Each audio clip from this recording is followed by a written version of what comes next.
Ladies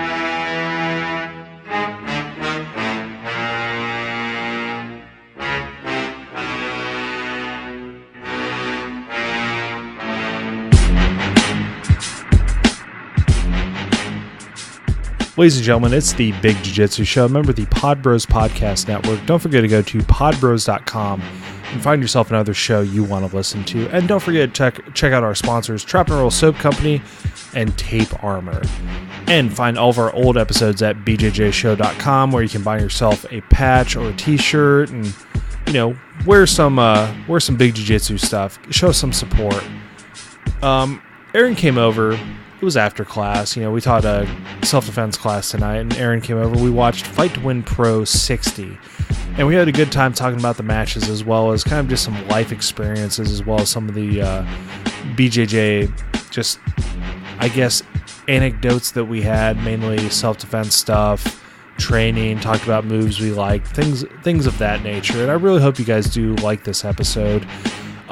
Shout out to our new sponsor, beadandy.com, for they're a condom subscription company, and check them out. We'll be posting up more information about them, and I really do appreciate them picking us up for a little bit and seeing how we do with them. But like I said, go to bjjshow.com and find some of our old episodes and let us know how we do, and we'll talk more after the show.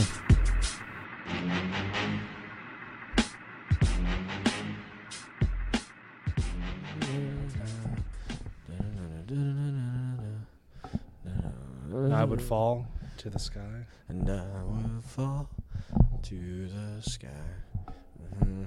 Time pass me by.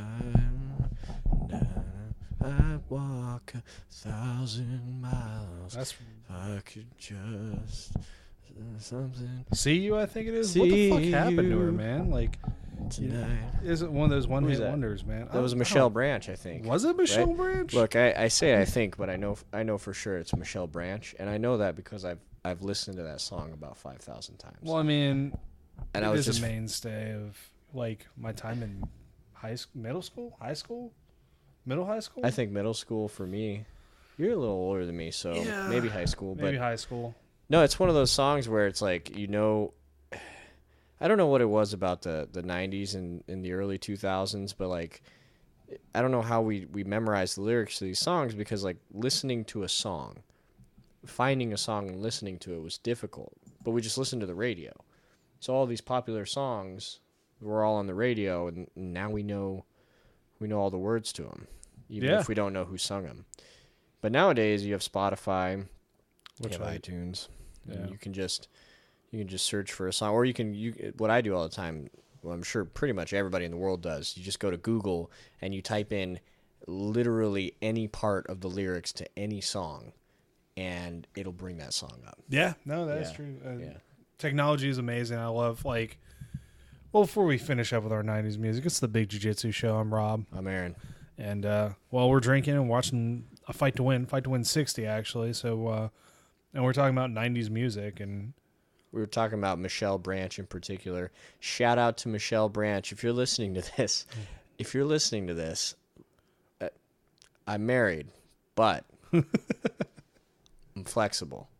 Okay? Flexible for only Michelle Branch. Flexible for Michelle Branch, and I'm certain that my wife would be understanding of that. So we're about to watch a little show called Fight2Win Pro 60. I got a buddy on this show from high school. I haven't seen him since high school. I went to his jiu-jitsu academy. So it's one of those things, man, where you just sort of you know people, or you meet people, or used to be friends with them, you used to hang out with them. You separate, you part ways for years. I mean, this has got to be a decade now.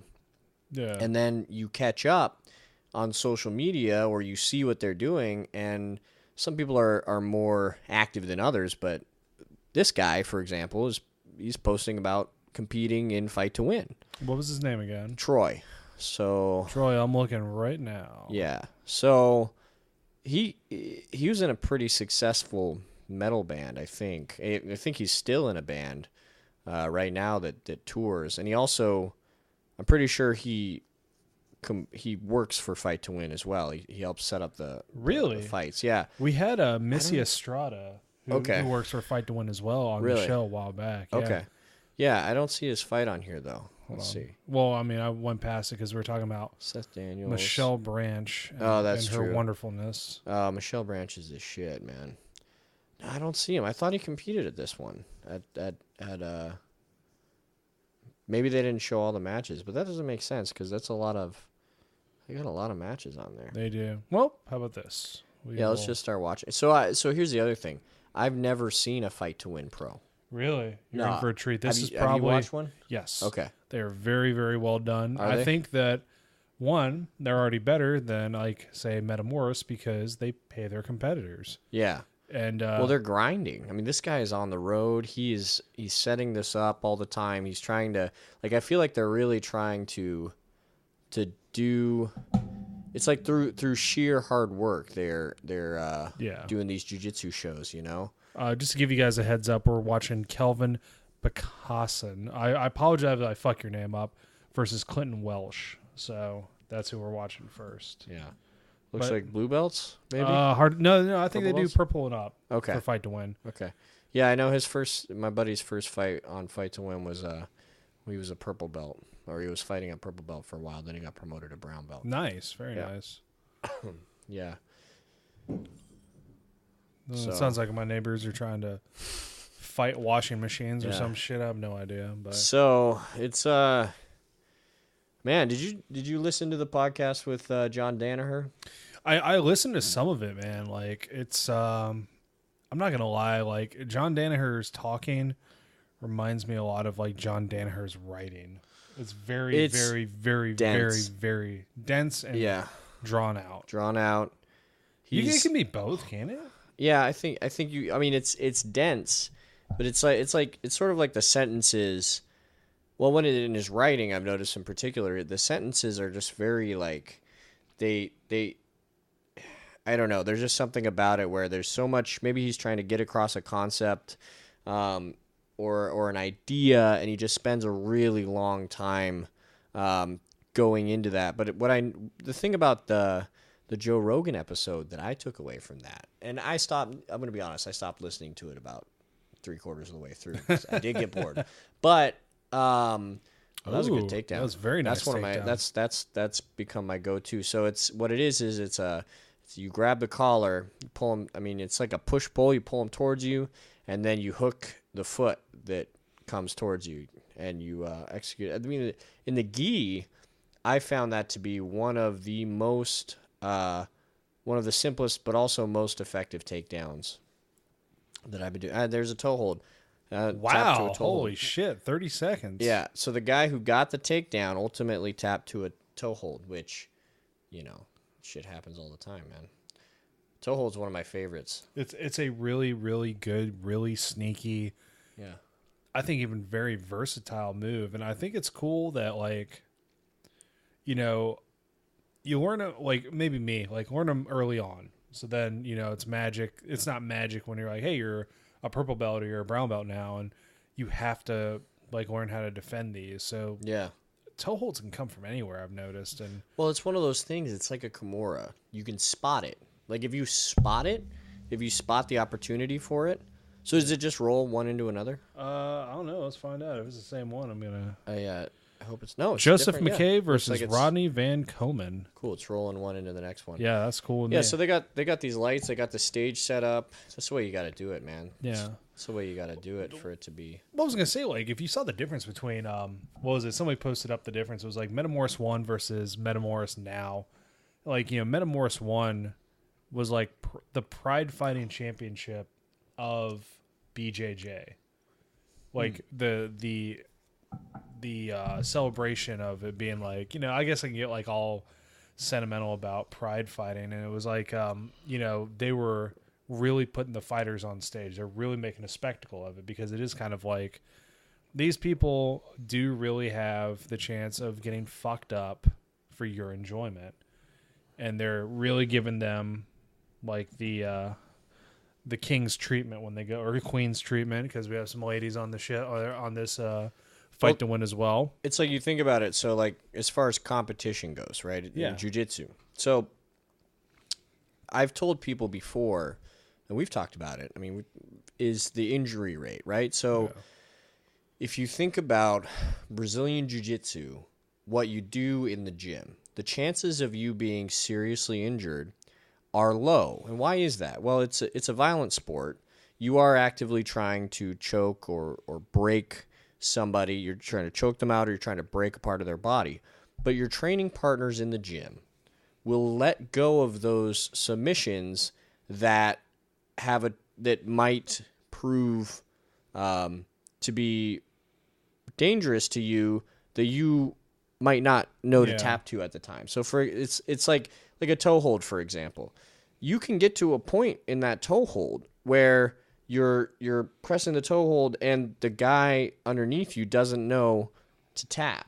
And you can go past that, or you can apply so much pressure, you go past that point, you break that foot, right? These are generally speaking, jiu-jitsu is safe, but it's the same. It's like a heel hook or an arm bar or a kimura. It can go, like, if you're in the competition spirit and you don't want to give that up, you don't want to give up a toe hold, you don't want to tap to an arm bar because you're trying to win, because you're a competitor. Well, then it can get dangerous. In the gym, not so much, right? And the other thing is like takedowns. What you notice is, see, here's a kimura. See, this is one of my favorite things to do. I mean, I've done this with you. Yes.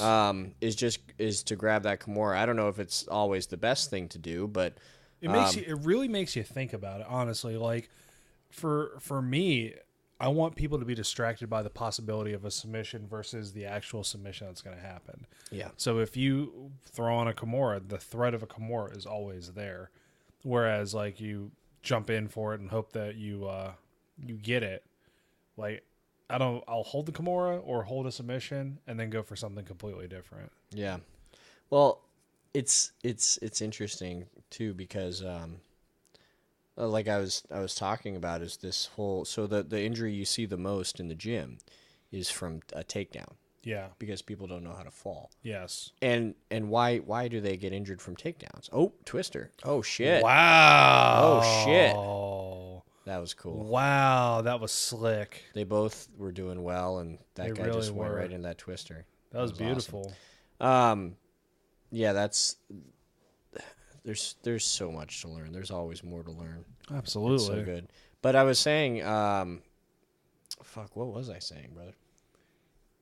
Well, you're talking about takedowns being an injury. Oh, yeah. So in the gym, you can get injured via takedown. Like, that's where you see most of the injuries.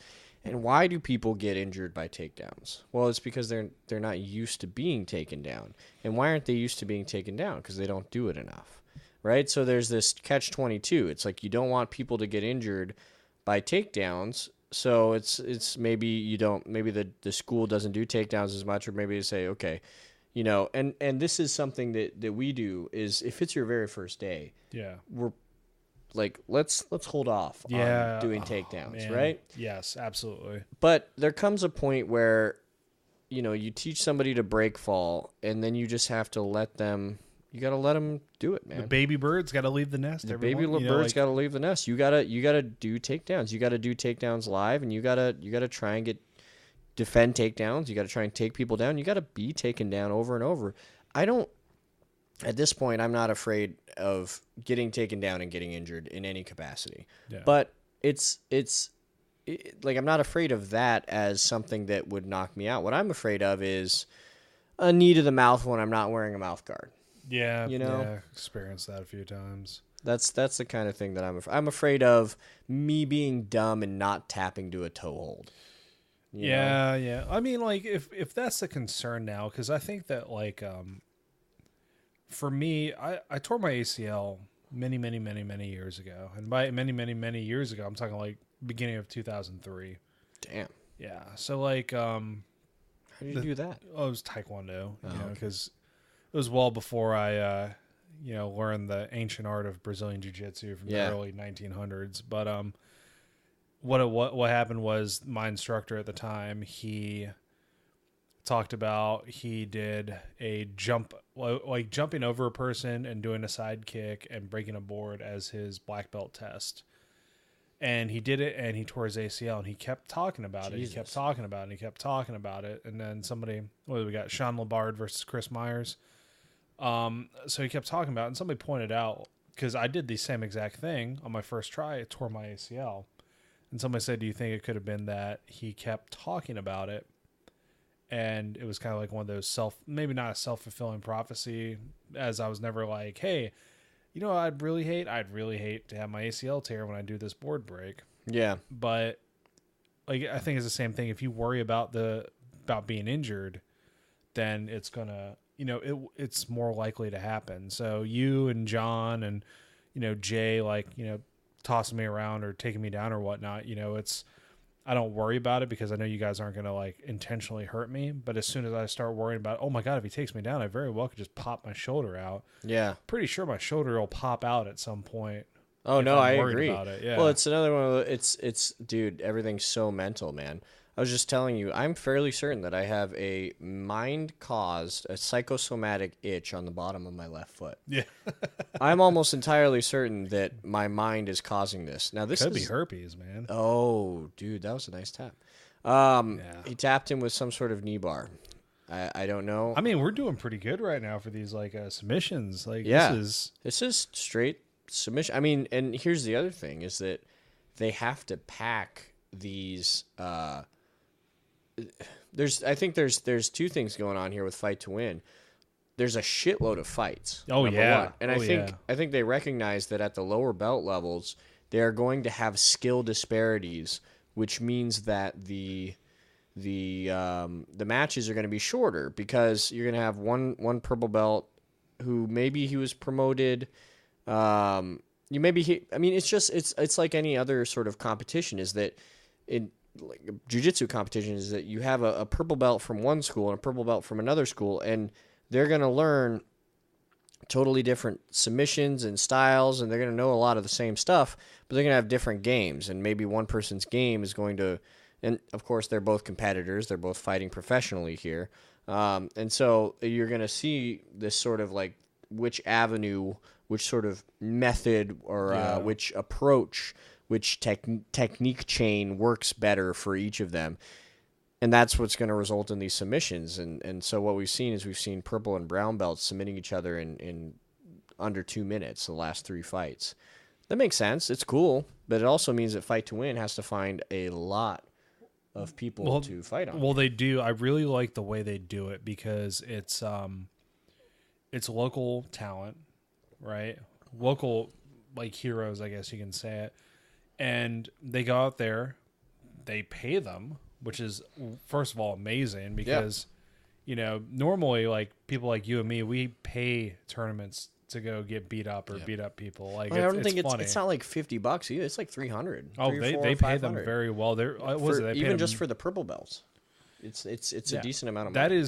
That is legitimately more money than what I made fighting MMA for a title. That was so much more dangerous. And I was like, oh man, Jeff Shaw, who interviewed me for Dirty White Belt Radio, I need to reach out to him again to try to get back on the show because I'm a lost episode. I claim that fame. I'm the lost episode. The lost episode. But it was like, he was talking about, I said, you took an MMA fight with no MMA, like you took a title fight with no experience and you went straight to pro? I'm like, yeah, that was pretty stupid, wasn't it? So, yes, that is very stupid. Don't ever do that shit if you're listening to this and you think that you have the skill set to go from amateur, like skip amateur completely, go straight to pro. Maybe you do. I don't know. But I'm just saying, like, normally you shouldn't do that because that's fucking stupid. Right now we're watching. You didn't do a single amateur fight? Not MMA. Wow. I did some kickboxing, I did some jiu-jitsu. See, and I know guys who've been in some wars as amateurs.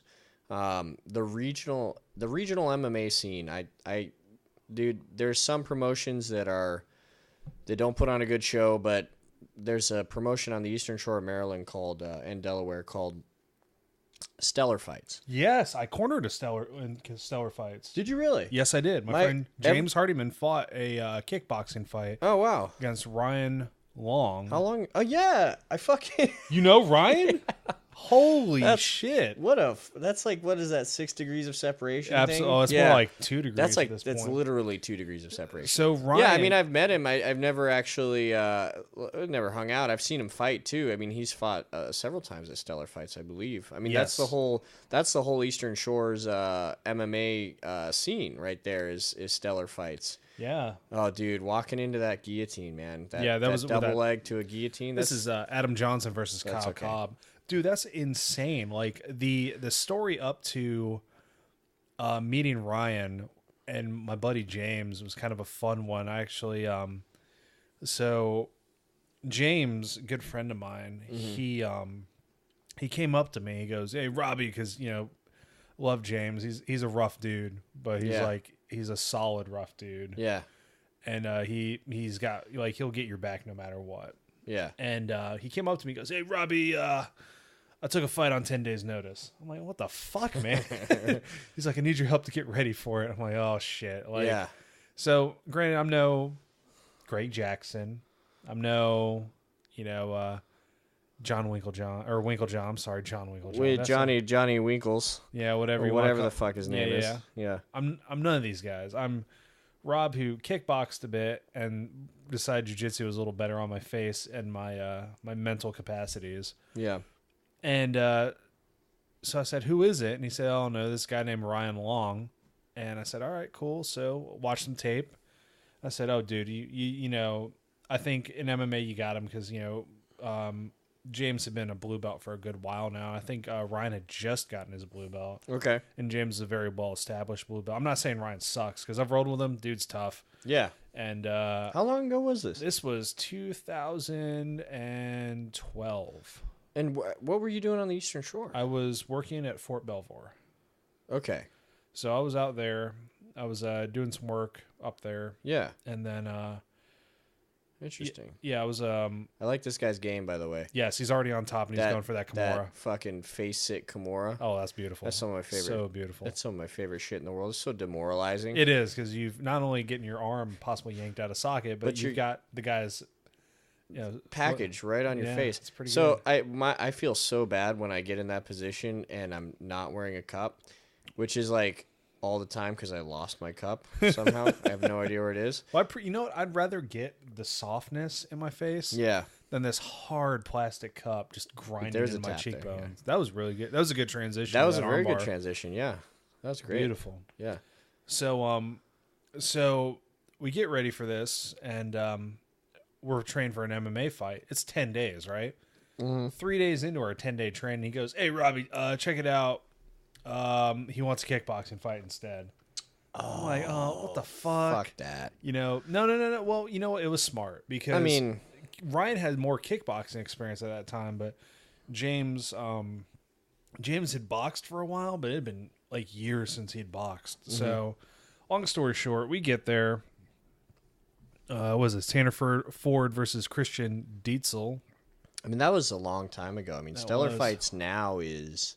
It's huge. It's. I mean, they still do it at. I mean, they've done it at a couple. They're doing pro fights now, though. Yeah. So I've had some friends do the pro fights there. I mean, I've had friends do the amateur fights. Here's the thing. It's one of those things where it takes place in at a casino, but there's like a separate like fucking like a it's like a big warehouse almost. Yeah. It's like a separate area, and they have bleachers, and they bring in and you can get like a ringside table for like, you could buy your spot for like $40, and so we would always get a table, and we would get, there's beer there. They have Mother's Cantina from Ocean City, who are also they're MMA dudes. I've trained with them, and Ryan there, the owner, is a great guy, but they cater, and so we just sit there, and it's like the fights, dude. It's so raw.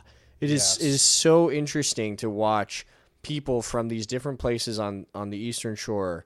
Like that area it's not known for its martial arts, but there's some really hard dudes out there, but also there's some really shitty dudes out there.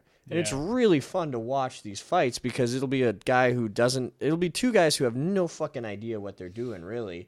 And they get so nervous, and they go up in this cage, and they're just punching each other, and it's insane, man. I mean, you're like right next to it. Like it's one of those things. It's like the reason why people go to minor league hockey games, you know, because you know it's gonna be a fucking shit show. Yeah, absolutely. You know? And then sometimes there's some good wars, you know, like I had a friend of mine, Ryan. He had several heavyweight fights there, and they just turned into some brawls, man. I mean, they would just stand there and brawl with each other and both get knocked down multiple times. Oh, no thank you. Fucking nuts. No thank you. But I mean, it was a good experience. James showed up, he weighed in. We met Ryan.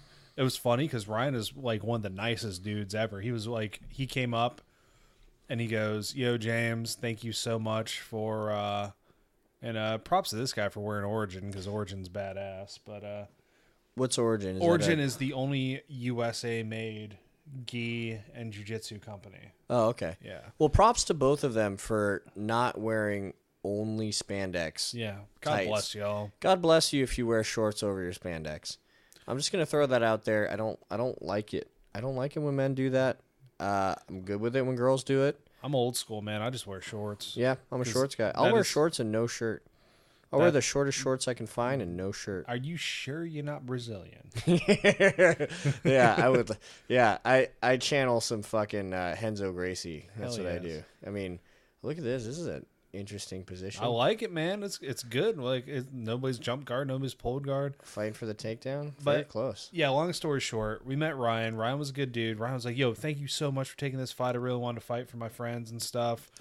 And we're like, "Yeah, you know, anytime." Well, not me, because I'm not the dumbass fighting. Yeah. Even though James, you know, took it. And Ryan walks away, and James goes, "Fuck, I like that guy. I don't want to hurt him now." Yeah. So, but they fought to a draw. It was Okay. good. Nice. We became friends after that, and you know, it's really awesome. But It's good when you can. It's good when a fight ends in a draw. I mean, it means you both are equally shitty. no, the thing was, it wasn't that they were shitty. It's just they beat the shit out of each other. Yeah. Like there was not. Ooh, that was nice. See, this is the thing about no-gi judo, is that if you're not like really good at judo, and you try some no-gi judo, there's one of two things is going to happen. You're either going to do something spectacular, or you're going to fail horribly And get and choked unconscious. you're gonna dude's gonna just get right on top of you. But I mean, I still do it because I think it's awesome and I love it. I think it is. You know, I really do appreciate judo a bit more now. You know, my wrestling was never that good. Like the thing is, I could survive probably a white belt, blue belt level with my wrestling.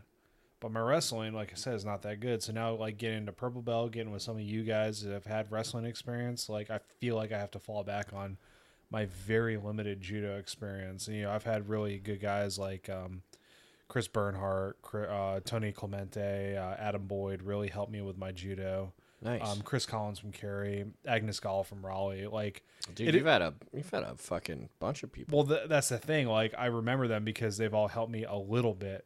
Yeah. Up, and there's a Flow Grappling curse of playback network error. Son of a bitches. Fucking Flow Grappling. Reload your screen or try selecting a different video. How about I need to know what happens at the end of this. We don't pull any punches here at the Big Jiu-Jitsu Show. We're going to call you out. Why do I have a playback network error? Are you doing this through? Do you have to do a proxy for this? No, not at all. Yeah, because just- we're not in the United States, so. Oh, join now. Bitch, I am a member. Log in. I am a member. Yeah. We're on this is Reno, Nevada. Yeah. Oh fuck, who were we just watching? Tanner Ford versus Christian Dietzel. Go to the next fight because I don't want to have to find our place. Seth Daniels versus Josh. Yeah, Seth is the he's the owner, I think. He's the guy who runs the whole fucking thing. That should be good. Should be a good fight. Hold on, it's acting weird. It's doing a thing, yeah. Hold on, I got this. That's weird. I got this. That's what I did last time. Yeah, so it's funny that you bring up my wrestling experience because I never wrestled. No, well, I was gonna say like I just wrestled at the old academy. Like I never wrestled as a. Well, that's the thing. You've got the experience. It's Yeah. No, I mean I've gone toe to toe with some really good wrestlers. Here's my thing is that I don't want to be shitty at it. So I've worked a lot, and I've actually learned from, so I'll be going against a guy, and we'll be doing stand up, and then he'll take me down, right? And I'll be like, okay, well, I'll stop him right there. I'll say, hey, what did you just do? And how do I stop that? Or he'll have a certain, like the wrestling tie up, and the way that is sort of done. It's like, that's something that when I started jiu-jitsu, I didn't know anything about. When I started jiu-jitsu, I basically knew how to pull guard, do an arm bar, do a triangle. Oh, that's so good. It can work. Pulling guard, I'm joking. Yeah. Well, no, I mean, I'm very old. I'm old school, but I'm not. It's weird. Yeah. For me, it's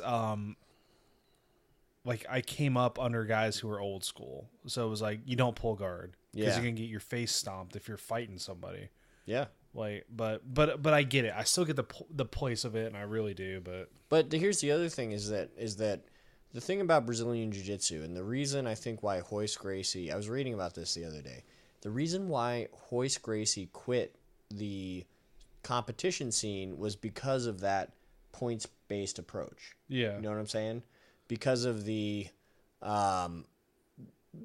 what he looked at as, if you're a smaller person, this, having guard and having somebody in your guard can actually be, it's dangerous for them. And that's what Brazilian Jiu-Jitsu, that's how they sort of revolutionized fighting, is that you can still hurt people, submit people, win the fight even when you're on your back against a bigger person. Because despite, even if you're very good at jiu-jitsu, you could still end up on your back if you're 140 pounds and the other person is 220 pounds.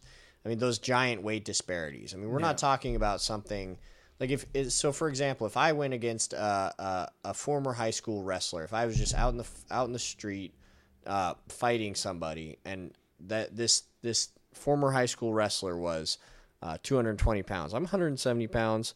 Like, let's say this guy took me down, right? And I had to be in guard. Well, this is sort of Royce Gracie's philosophy, was that he didn't think that points should be awarded just because you're on top of somebody. And I don't agree with that. Quite frankly, I really don't, because what Royce Gracie was sort of doing at the time was Brazilian Jiu-Jitsu, but it wasn't mixed martial arts. And when you train sort of a mixed martial arts perspective, what you realize is you can use jiu-jitsu and you can adapt jiu-jitsu along with wrestling to be in these top positions where the goal is not to control, but the goal is to control and punch. And you can finish a fight like that. Absolutely. And we've developed an entire weird like foot sweep. It was very strange. I mean, these are some big boys right here. Big boys. Yeah, you developed an entire system now where you can take somebody down and then punch them in the face until the fight's over. Yes. And the thing about wrestlers is that they didn't figure that out. They didn't figure it out that they could do that until, like, I mean, I want to say until Matt Hughes came along, probably. Yeah. Well, I don't know, maybe not Matt Hughes, but maybe Dan Severn. Dan Severn was a really, really rough wrestler, and he really took it to some people. But Grant Hoist was really the only, I guess, name for Brazilian Jiu-Jitsu at that time. Yeah. And well, you could even see it in Hoist's fight. He had a fight against what the fuck was his name? Ken Shamrock. Yes. And what you noticed was that Ken Shamrock could not. We're gonna have a big guy twister here in a second. This is a big boy twister. He got it. Wow. Oh shit! Nice. Good job. Or something like that, right? I think it was a twister. I think it was I think he tapped. Yeah. I think he tapped to a twister. Beautiful. Showing the big boys, big jiu-jitsu. Big boys. Good. Yeah. No, it's very interesting because basically what happened was Ken Shamrock just laid on top of Royce Gracie, but Royce, it was a long fight, and so what I think ended up coming out of that was the realization that even if you're in somebody's guard, you could still punch them, and sort of a mixed martial arts,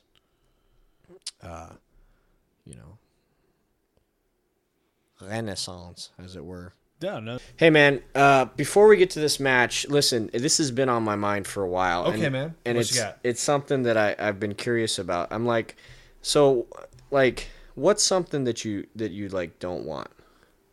Oh, besides nuclear holocaust that takes over the world, and then I have to stand bare-chested on a mound of dead bodies fighting off what's left of a just terrible organization trying to kill everybody? Yeah, what's worse than that? I think STDs are probably worse than that. Herpes. Yeah, absolutely. Herpes is terrible. Worse. So I got a question, though. Yeah. How do I stop herpes and all that shit? Well, I think probably the first thing you should do is wear a condom. Are you shitting me? No, I'm not shitting you at all, man. You need to wear a condom. How do I do that?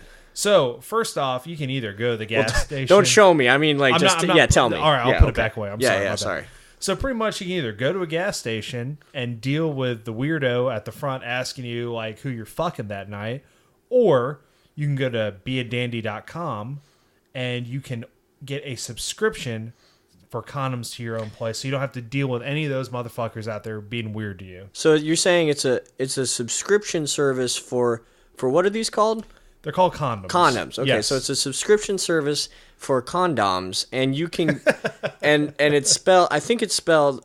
If I'm reading this correctly, it's spelled beadandy.com/podcast, and you can get one of these condoms for $3. It's your first order. You'll get 6 condoms, and then after that, it's $6 a month. Absolutely. If you go to beadandy.com/podcast, that's beadandy.com/podcast, your first order is going to be $3. That's 50% off, right?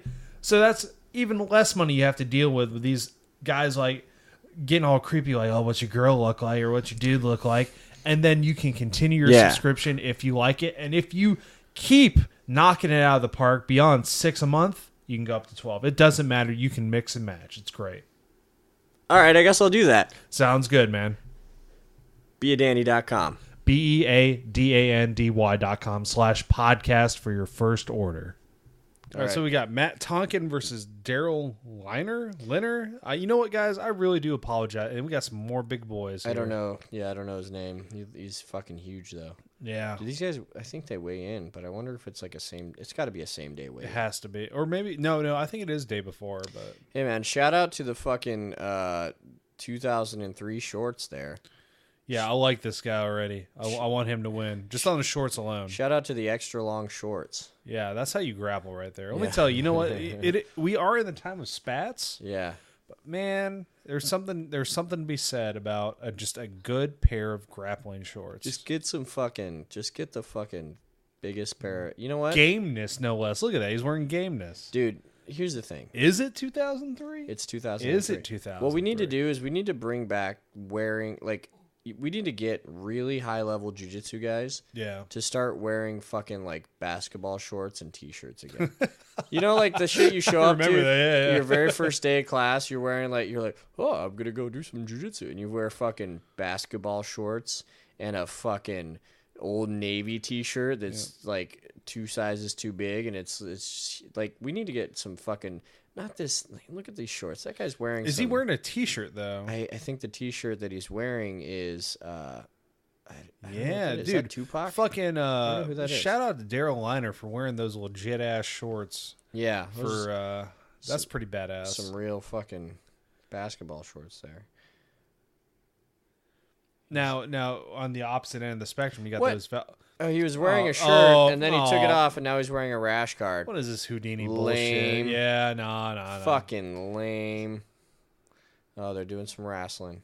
Yeah, you don't find big guys who like to pull guard very often. Ooh. No, don't grab it, but very good, Daryl. Oh, he's grabbing the rash guard. That's not cool. The first blue belt tournament I did. Pushing the head.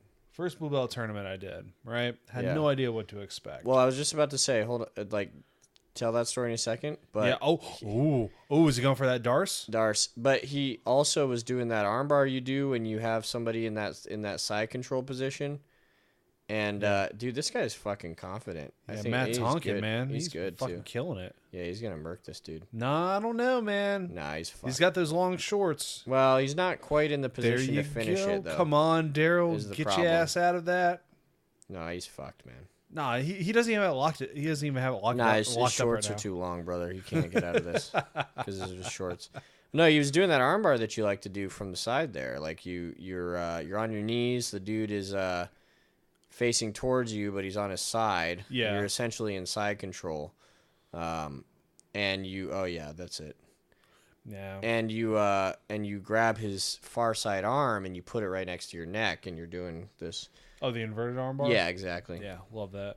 That is quite possibly my favorite submission. Oh yeah, you've either tapped me with it or come very close to tapping me with it multiple times. It's one of those things. It's like the toe hold. It's like the Kimura. You see it, Yes. and you can do it. If you can visualize it, if you can see it when it's there, you can do it. I think it's a really, really ignored submission, honestly. Like, not a lot of people go for it, but it's so prevalent because even if they don't grab the back of your head, even if they break the golden rule of putting your hands on the mat, it's still there. Yeah. So, to me, like, that's kind of not a no-brainer, but it's still like, I think it's pretty cool. And what's funny was I initially saw it not from Jiu-Jitsu. I saw it from Hapkido. And then my first coach said, look, you can do this shit. And it was Brian Mingy showed me that. And I was like, yeah, that's pretty cool. I've seen that in Hapkido before because I had no frame of reference for anything else. Yeah.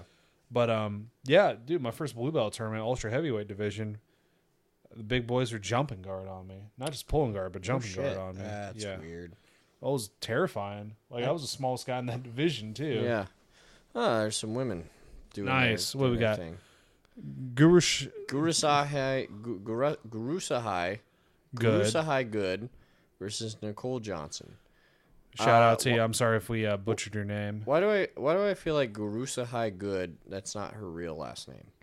Why do I feel like her real last name is something else? Yeah, you know what? I bet benefit of the doubt it is good.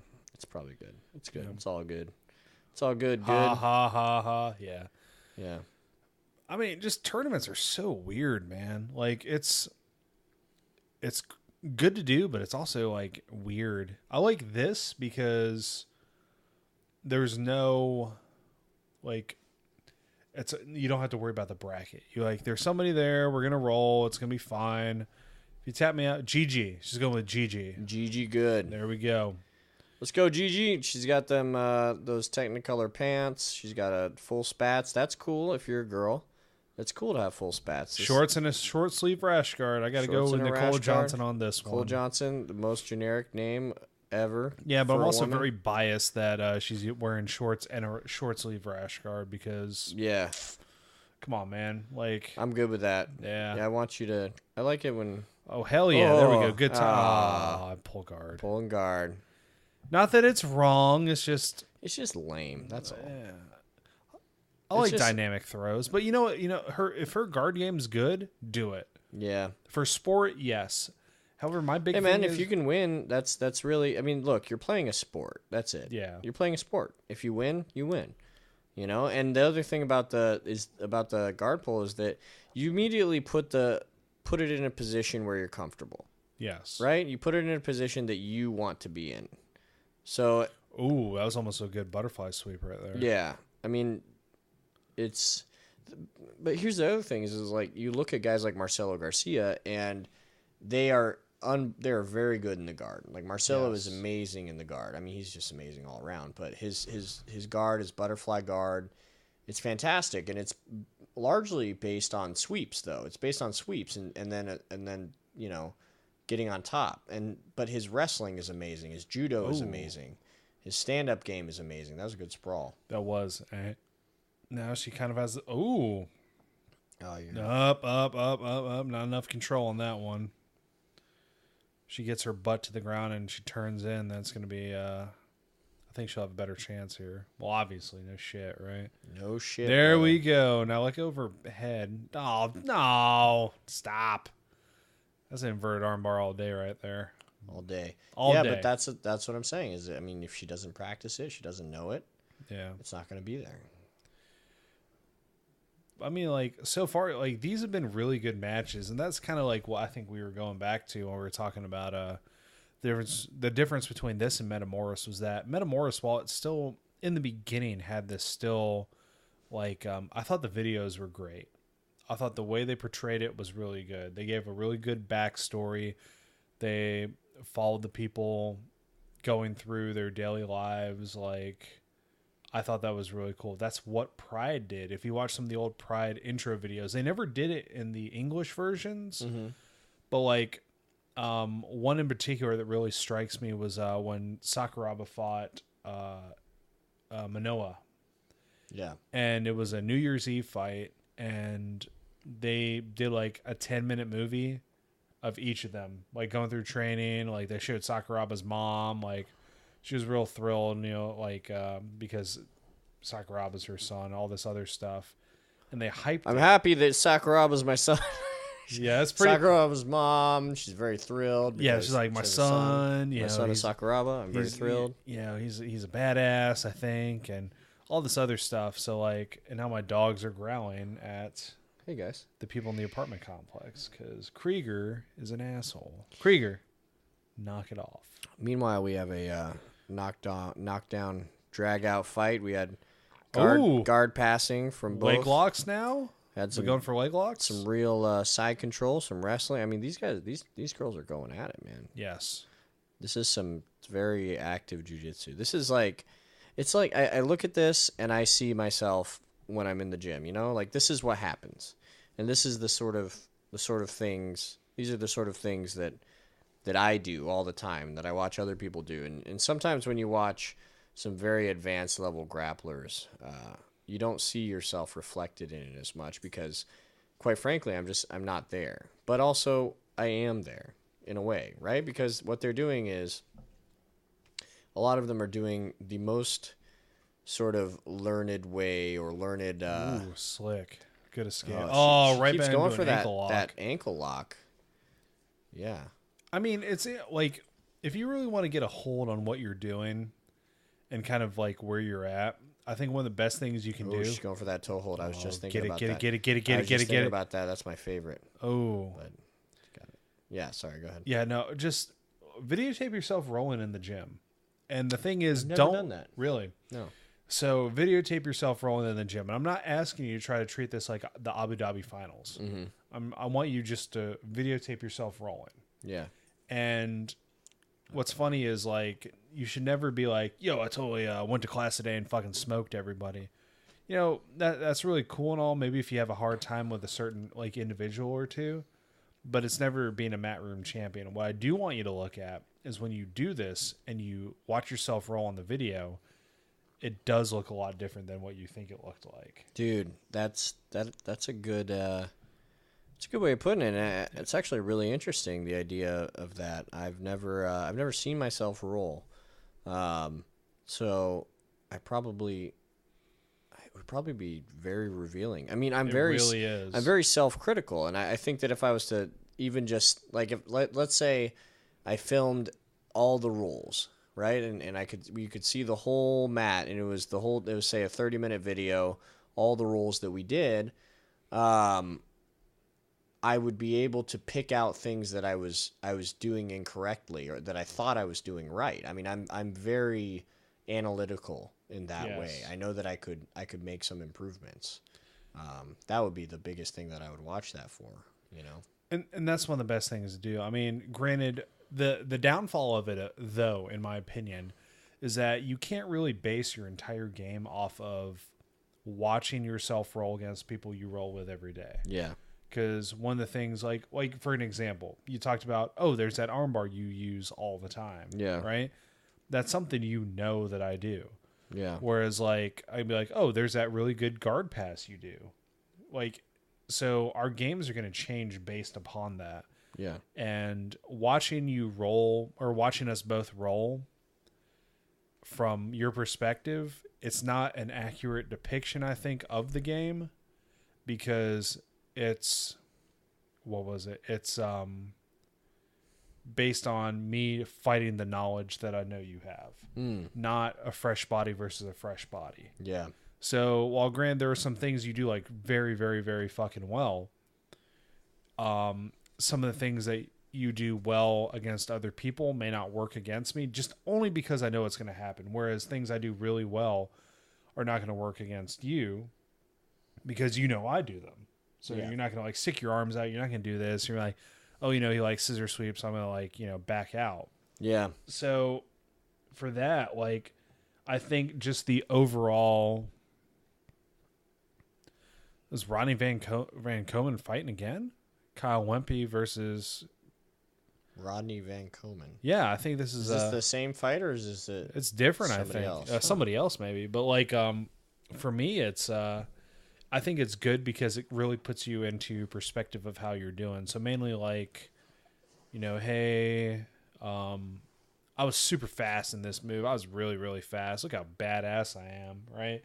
I don't think that anymore. It's more of a holy shit, how did I do that? Yeah. And then you go back and you watch it on video, and it did not happen as fast as you thought it did. Yeah. But it's still, for what it is, it's pretty quick.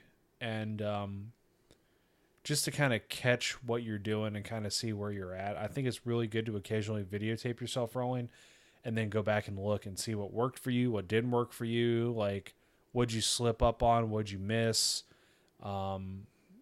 just a lot of stuff. Like I really do think... I agree. I think everybody should videotape themselves rolling every once in a while. So this guy's wearing a tank top. That's damn, dude. That's my shit right there. This guy's my spirit animal. Oh, okay. And he's wearing the Valley Tudo shorts. He's wearing the Valley Tudo shorts. Okay. Well, I'm all right with that. It's whatever, you know. Yeah. I mean, look, they're not spats, right? I mean, they're not full-length fucking tights. Like, Valley, well, what is he? He must be wearing a singlet. I think he's wearing a singlet. All right, fair enough. He wins. That's weird. I'll let the man wear a singlet. I mean, yeah. Is he wearing a singlet? He's wearing a fucking singlet, dude. He's wearing a singlet. That's cool. I mean, you know, I wrestled in high school and we wore singlets, and you should, dude. I should wear a singlet to a tournament and then pull guard. I would be so mad at you. That'd be great. If you did that, I'd probably just walk up, like stand up from the coach's chair and walk back to the bleachers. That's what this fucking guy just did. Motherfucker, are you serious? What are you doing, man? Oh, that's so fucking weird. That really makes my mouth dry watching that. Oh, dude, come on, man. He's wearing a wrestling singlet and he pulls guard. He pulls guard and oh, dude. Come on, dude. It's not like it's like a fucking like old timey's like 20 singlet. Yeah, he's heel hook to get a heel hook or something. No, these are purple belts. I don't know if they can heel hook. Oh, I think all submissions are legal. Even they've done twisters. They've gone for toe holds. Oh, there's because he was doing that Kimura earlier. Yeah, that's a good little Kimura sweep there. He's playing a little knee shield and then whatever the fuck this is. This is cool. He's trying to walk around the outside of that knee shield, but he's also got his foot in there blocking him. Yep. And there's a little sweepy. Hey, Fight to Win. You need me and Aaron to do commentary, by the way. Yeah. Yeah. I mean, I don't know. I'll shoot a message to Missy. So the next time we're in the States, maybe we'll do it. Let's do it. Like, please. Oh yeah. There's the classic. Oh, so the guy who wears a singlet and pulls guard can actually do some. I mean, they were on their knees when he did that takedown, but you know, I talk all this shit, but I bet this dude whooped my ass real bad. No, yeah. Oh, and he slams him. See, that's legal. So right there. Yes. That was the kind of thing that's what gets people injured in the gym because a fucking inexperienced dude. So what happened was he was like the singlet boy was in the other dude's guard, picked the dude up and slammed in order to do, I don't know, pass or something. But the guy on bottom put his elbow out. Now what a lot of people do is they put their hand out and they can get their arm broken. I was going to say like you pop your arm out real bad that Pop way, your arm actually. out real bad. So we got some guard, some classic guard. It's interesting how much this sort of goes back to that classic like guard, game, right? Like you have a lot of advanced shit out there and competition specific stuff, but it's interesting how often what you're watching is just people trying to pass guard. And people being in guard. Honestly, I think the guard passing is the hardest part of jiu-jitsu. Very much so. Like, I agree. And I have to keep telling myself that because, you know, there's some really, even in the club, we have some really strong guard players. And I feel like a failure if I can't pass the guard, like right off the bat. But Yeah. I have to keep telling myself that, well, it's because they're also really good at guard. So Yeah. like, I can't even be mad at it. Yep. And then I don't know what's going on here. Weird singlet guy is on top. He's still stuck in the half guard of the guy on really bottom. focus on getting out of that half. Oh, never mind. He did it. Good job, buddy. You got your guard passed. Now, if I was John, I would totally do the head and arm right here. But yeah, this is John's thing. Yeah. So singlet guy is on top. He's living up to his wrestling pedigree, if that's what that is, or maybe it's just his weird singlet. And maybe he likes singlets. Maybe that's his thing. He's doing some smashing. He's doing a little smashing. Doing a really good job of controlling the guy on bottom. He's got an underhook. Now he's got both arms on one side and then his knees on the other side. And now he's north-south. He's doing a very good job of just following where where the guy on bottom's going. I mean, he's got great pressure. So interesting too with this, right? So this is obviously, I mean, he's a jiu-jitsu guy, obviously, but he's obviously got just a great top game. And so it is mind-boggling to me that he pulled guard at the beginning. But he's also, so what we also saw is he had a very good sort of like open guard sweep. Like he had some elevator sweeps and shit like that going on. I'm really interested to see where we got 2 minutes left about in the match. I kind of want to see where it goes. Right now, he's got a good seatbelt position with the guy in I guess a wrestler's position or a referee's position. For those of you who are learned wrestlers, but yeah, it's about to be a back take. Nice. Yep. It's about to be another twister. Was this like the third twister of the night? Oh no, he's got both hooks in now. He's got his back. Yeah, that's pretty good. Do you know the twister? Well, I do, but it also freaks me out because, like, I'll admit, like certain submissions kind of freak me out. I do know it, but I'll only do it like stuff like that against people who are not new. Yeah, because definitely. You know, it's kind of like that same thing of like you don't heel hook the white belts, you don't knee bar the white belts, so you definitely don't twister the white belts. That's for sure. Because what was it? We had class. I'm trying to think how long ago it was. It was a few months ago, and who was it? It was Heath. Heath did it to somebody. And I'm like, he did a twister? He got somebody with a twister. Eva showed him a twister. And it wasn't, she didn't teach him a twister. She just talked about the twister and showed the submission. And Heath just did it? Heath just did it. Oh, that's cool. And I was, oh, well, yeah. I mean, I'll never admit in a way that. It's cool, but also, yeah. Yeah. I was like, Keith, don't do that ever again, man. So, did the kid tap? Oh, absolutely. Okay. But I was like, that's a spine lock. You really don't need to be doing twisters on as a white belt. Because what the thing is that white belts are fucking dumb, man. Like, I mean, it's not their fault. I was very, very dumm. But it's me too. A lot of them Holy are shit. like, they just don't know when to stop, you know? Or like some of them quit too early, but some of them are really hard-headed. They are. They don't think that they're being tapped, and then you know, so then they get hurt. But no, I agree. I think twister is a spine lock, and that's, I don't know this is something that I don't think anybody's ever really tested. But what would happen if you did a twister to completion where somebody didn't tap? There was an MMA fight where a girl did a twister to completion. The girl wouldn't tap. And what happened? Fucked her up. I don't know what the complete aftermath was, but she got fucked up, man. Like it was bad. Like I don't think they were talking about her being like paralyzed, but it was still like not great. It was not good. What was this? Tim Principe versus Luis Alatorre. Yeah. That's pretty good, right? It's pretty good name pronunciation, but I still probably fucked that up. So I apologize to both of these people. I'm very excited to see your match. It's gonna be beautiful. It is.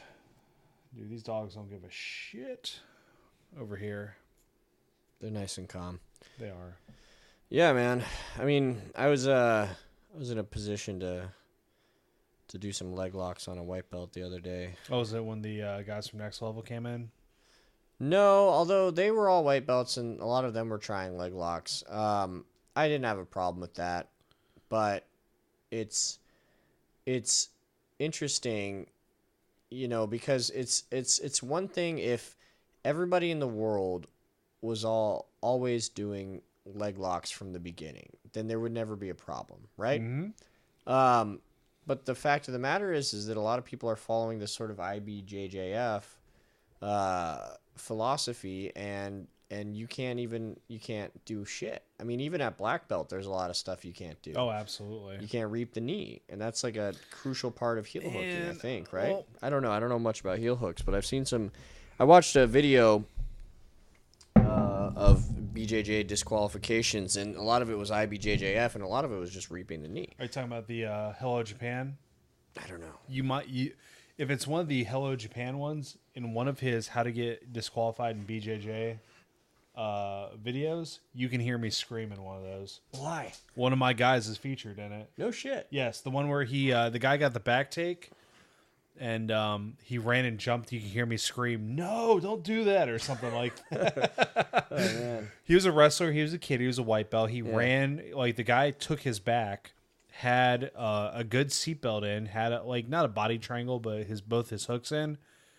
And I'm trying to remember the kid's name. This is back when I was helping out in Virginia.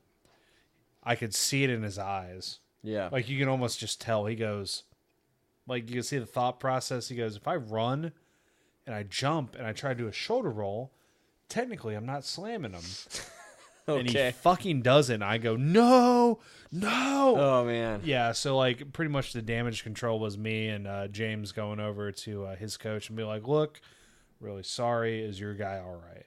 That's great. Yeah, so it was just, yeah, I've got little cameos in certain things. Not very impressive, but the fact I screamed no in one of these Hello Japan videos makes me very happy.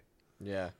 These guys are doing some single leg. Single leg, but Kimura. Nice. He's got a Ooh. Kimura grip. Straight through that. That's Sweet. one of my Very favorite nice. things. And he's got looks like he's got a gi choke in. So These guys were doing some judo, and then the one guy transitioned to wrestling. That's one of the craziest things about the gi to me is that you just make this transition from judo to wrestling, and you got to know all of it, and you got to know how to neutralize it. But there's a lot of opportunities to use both of those disciplines. And my old coach used to do.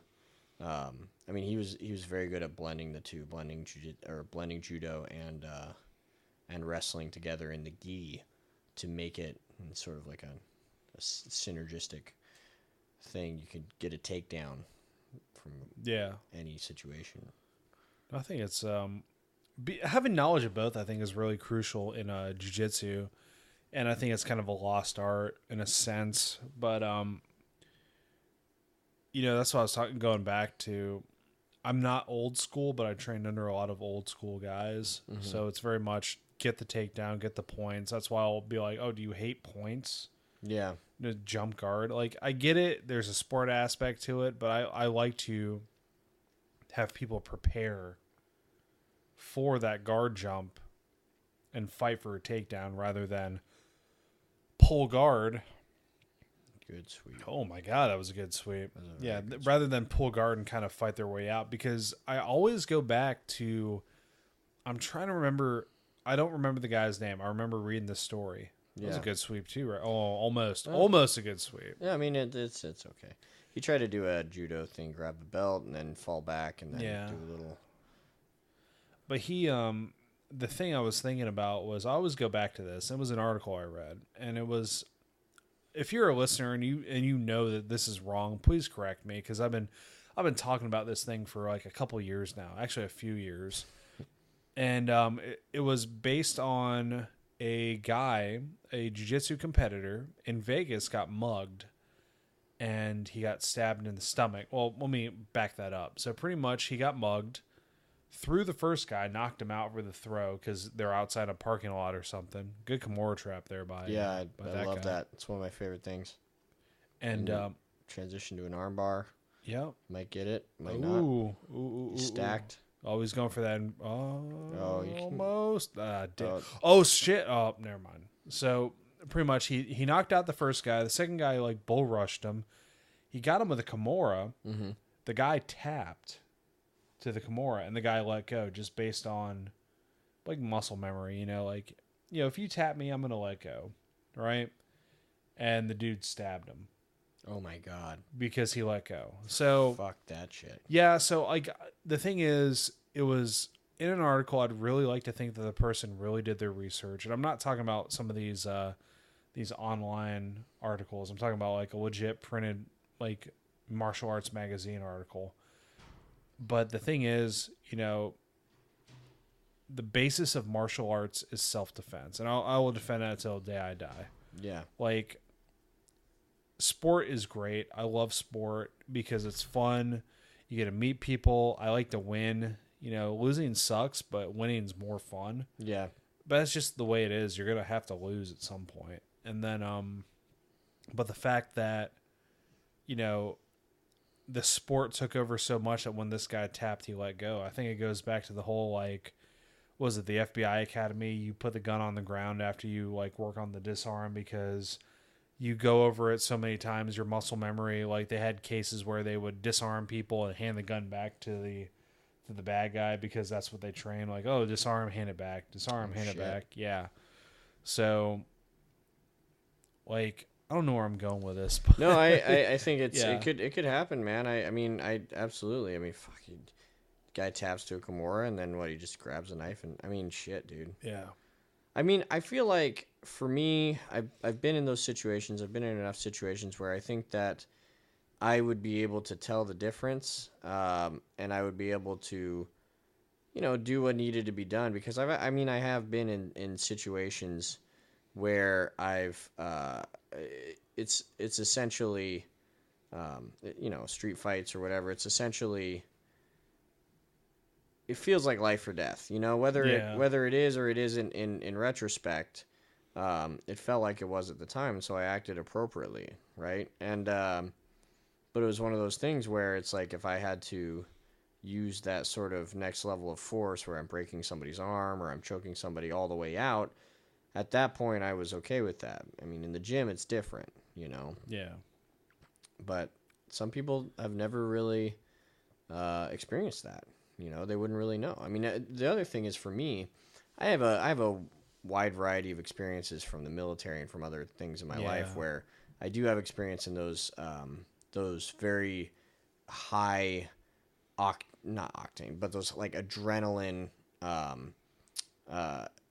inducing situations where you have to make very very sort of like important split second decisions that can have life or death consequences, and also you're scared shitless. Yeah, absolutely. It's never fun.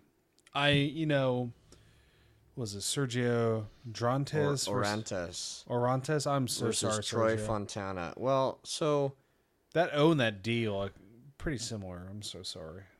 But Troy Fontana. My buddy's last name is not Fontana, but he is Troy. This is weird. I thought I could have sworn he competed at Fight2Win 60. I guess the next episode we might have to do that then. Yeah, we might have to. We'll figure out which one he is. Yeah. There's only been a couple times I've really had to use any training I've done for like one of them was kind of self-defense and the other one was other person defense. Yeah. And it's scary. It's very scary and I hated it. I hated every second of it because like the big one is like it was a fucking punk rocker. Who cares about that? Like you get in fights in the club and shit. And this was back when I was training Muay Thai a lot and BJJ. So, I was a super badass, even though I was like a no stripe white belt. But I think the scariest one for me was there was a girl.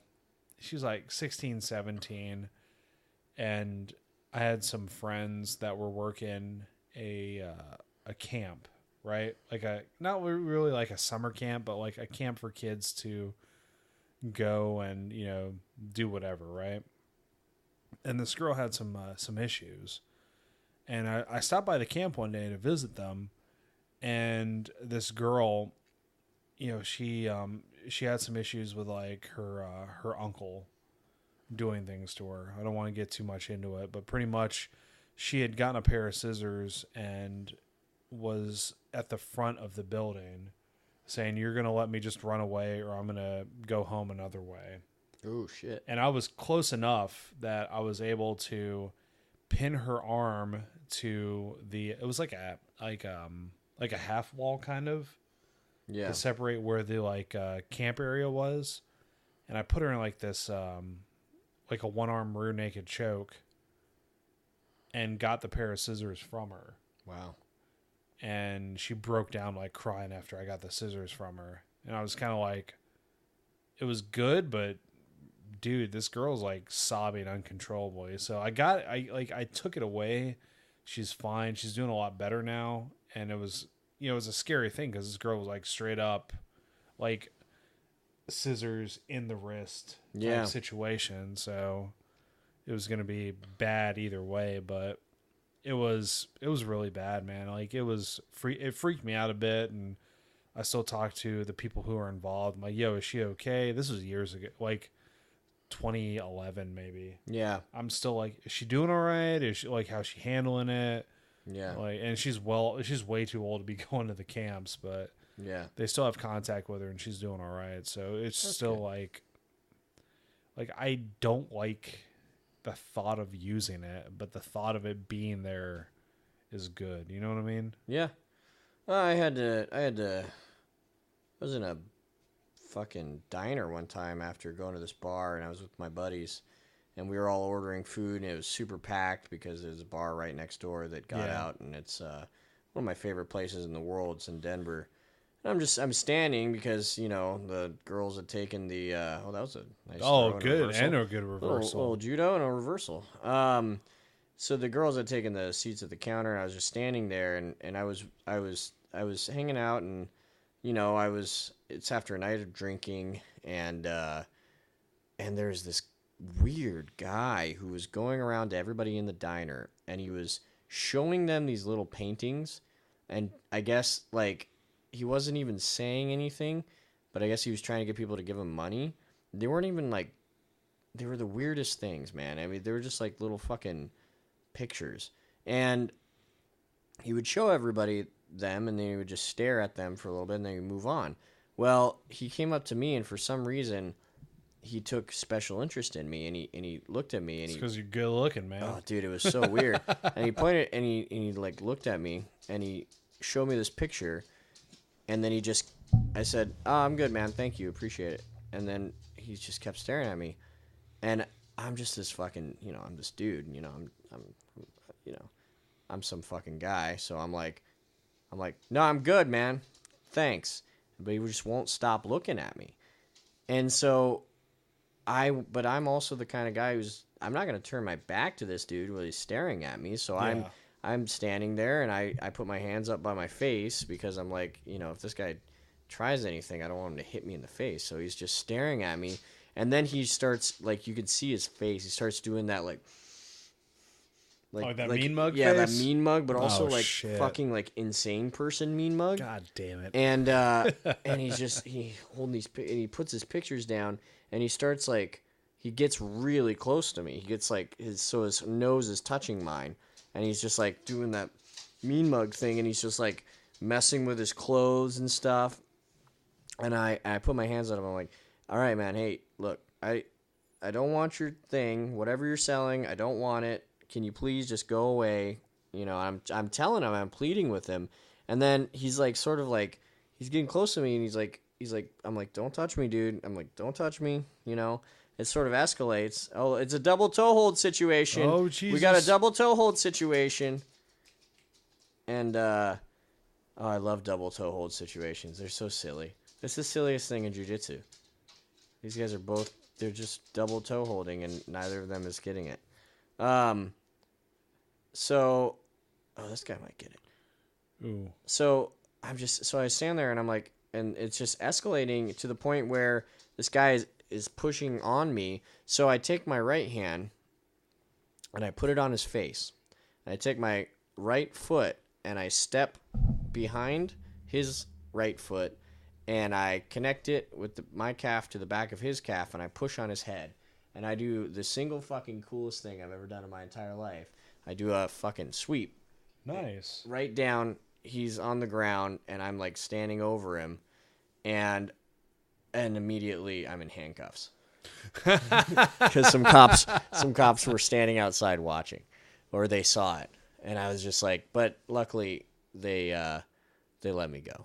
Oh, that's good. Everybody in the bar knew me because, you know. Like, oh, it's Aaron. Or everybody in the diner knew me. He's totally not an asshole. Yeah, and they all saw it too. It was escalating for a while. So, but so that was one thing. It's sort of a weird. I'm like, why did this have to happen? What was I doing? I was just standing. I was waiting for my eggs or whatever.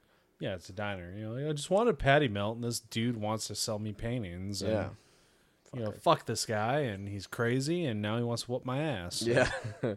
Yeah. These guys have just been fighting for the takedown the whole time. Yeah. This is fantastic. 9 seconds left, though. I love it. Neither of them, they're just both like...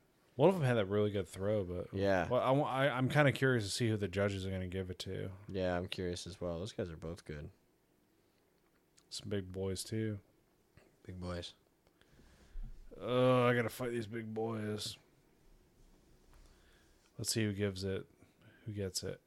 Think of the guy in the black. No, I was wrong. Oh, I was super wrong. All decided. All right. So, I think this kind of wraps up a very nice and neat episode here, Aaron. Yeah.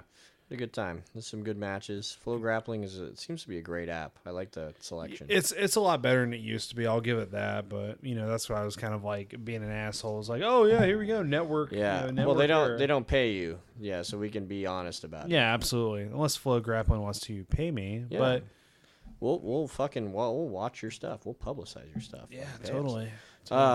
Yeah, man, that was a good time. Appreciate it. Thanks. No worries, man. I appreciate you coming over. It's been a minute since we've had an episode together. I think Thanksgiving time was about the last time we had a good one. Yeah, I had a long break. It was a long, good winter break, and now back in the swing of things. Everybody's hanging out. We're jitsing. We're jitsing all day. We're jitsing each other up, or what? I don't know. We've had some good matches recently too, man. Yeah, we've had some real good ones. Some good stuff, brother. But I really do appreciate you coming out, man. And I guess let's do one next week. Sure, sounds good. I know we've got some people lined up for some interviews. I'll talk to you more about it after this, but cool. Yeah, we'll jump on that, and anything you want to leave the listeners with before we head out? Don't wear a singlet and pull guard. It's weird. Don't do it.